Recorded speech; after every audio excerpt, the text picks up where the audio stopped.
folks, it is Diecastbuffet here again. Today we have one random diecast out of the box. It is William Byron's 2017 Exalted Daytona win. Now this is the July race. I believe the race was actually rained out and it ran Saturday afternoon. Stenhouse, I think, won the race later that night. This was supposed to be a Friday night race, Saturday morning, at least from what I remember. This is a pretty cool looking car. It's weird how they didn't put any detail on the front windshield. His other wins from that year, I think they had Iowa. I know they had a Homestead raced version. I don't think he won the race.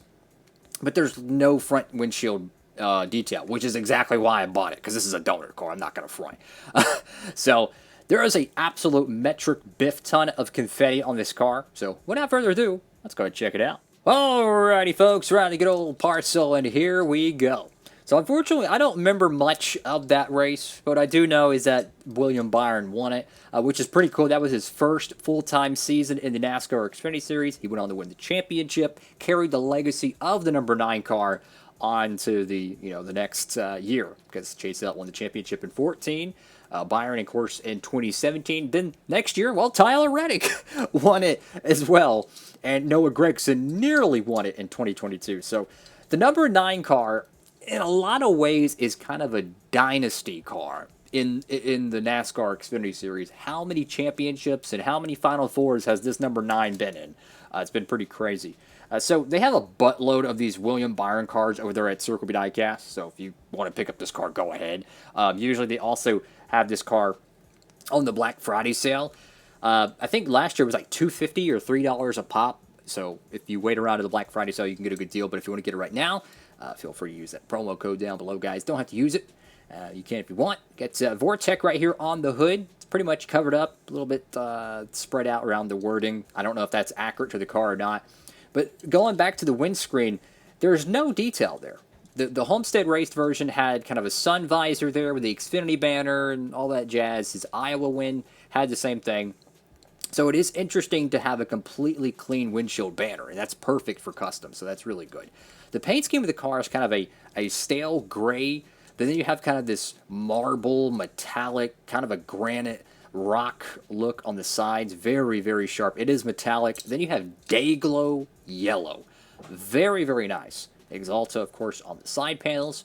Go to the front of the car. You have this thin yellow stripe that just looks fantastic. I mean, get a closer look at the metallic finish on this car. It's pretty remarkable. The amount of sparkle you have on this thing. The front end looks a little bit jagged. I don't know if that's race damage or is that just, a decal error, but it is a raced version, so you could very well say it had some damage. The confetti has a little bit of a silver tone to it, so they did a lot of work on this car, is what I'm trying to say. You got Moog, Mel, Comp, Etterbrock, you get Sunoco, Camaro, Junior Motorsports. William Byron really should be a Truck Series champion and Xfinity Series champion, but of course, you have a parts failure in the playoffs. Anything goes. He won Homestead in 2015, or 2016, excuse me. He was the most dominant truck that year. He was driving for KBM. I think it was a parts failure at Phoenix or something, or Texas, and it took him out.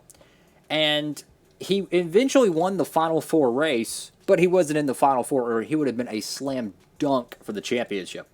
And that year, we saw 2 champions, in my opinion, and statistics would prove this, they were not deserving of the championship. William Byron was the best in 2016 in terms of the whole season. Should have won the championship. And then you go to the Xfinity side. Eric Jones was by far the best in 2016. He didn't win the championship because he choked in the last race. Daniel Suarez, who I think he won 1 or 2 races that year, he got the championship, but he was not the best. Same thing happened with Chase Elliott in 2020. It should have been Harvick, right? So that's the miracle of the playoffs. But the reason why I mentioned that is William Byron is the best chance, probably since Greg Biffle, I believe, could be mistaken on that, to have a truck title and an Xfinity title should he have won it in 2016. He's the best chance because Austin Dillon, I just don't see it. No disrespect. If Kyle Busch was to go back to the Truck Series and run full-time, oh yeah, I could see that easily, by far. But if Byron was able to hold on to that, who knows? So you got William Byron there, a buttload of red confetti, Exalta, got the under 21 there, Xfinity, the old school Xfinity logo, Simpson K&N rookie decal there, Goodyear, Duralast, what is it, Holly MSD, ARP, Mechanics Wear. Got a donut mark there that always looks good. You get Branded Agriculture, which is pretty cool. Liberty University. Go to the back end of the car, you could really see that granite, kind of a metallic, what do you call it?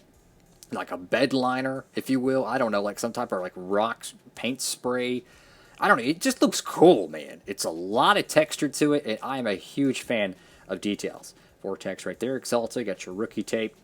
Love day glow. I mean, day glow numbers are beautiful. Like, if you're going to put yellow on the car, you might as well go all out. I'm just saying. Beautiful, beautiful paint scheme. Go to the roof of the car. Once again, more confetti. And if you wanted to customize this and put more confetti on the windshields and stuff, kind of like the 2022 Joey Logano Phoenix erased version, this car would look 10 times better, in my opinion. They overproduced the William Byron cars from 2017. Like, overproduced it, by the way. The fact that they even made the raced version for this is kind of shocking. I mean, how many raced versions do we get in the Xfinity series nowadays? There's like 1,000 paint schemes. There's 36 race winners. And they might make 10 cars for the whole year. Half of them are JRM. You might get 2 Joe Gibbs racing cars. Maybe 2 random exclusives. A random back marker. And that's it. That's your entire Xfinity release schedule. It's stupid. You go back to like 2003, 2004, you might have 100 different Busch cars made the whole year because you had promos, you had 164 Elites, you had exclusives that went to maybe dealerships or whatever. Then you had just your normal winner circle line. I mean, they made everything. They made everything back in those years.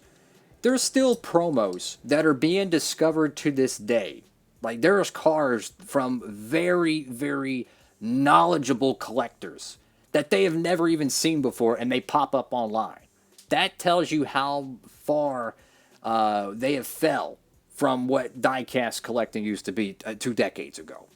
The fact that there's still promo diecasts that are not even discovered yet because they might have only made 100 of them. They might have only distributed to 100 different stores, and you had to be a manager or whatever to get it.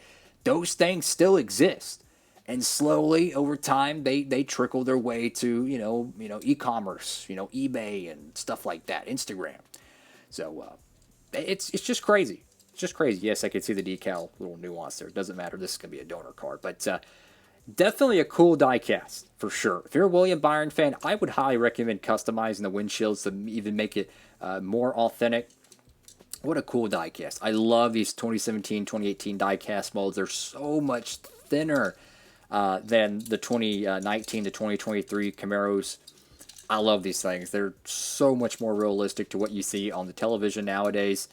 And that's why I like using these for donors. They're great. So thank you all so much for watching. Have a blessed one, everybody. Diecast Buffet. Signing off.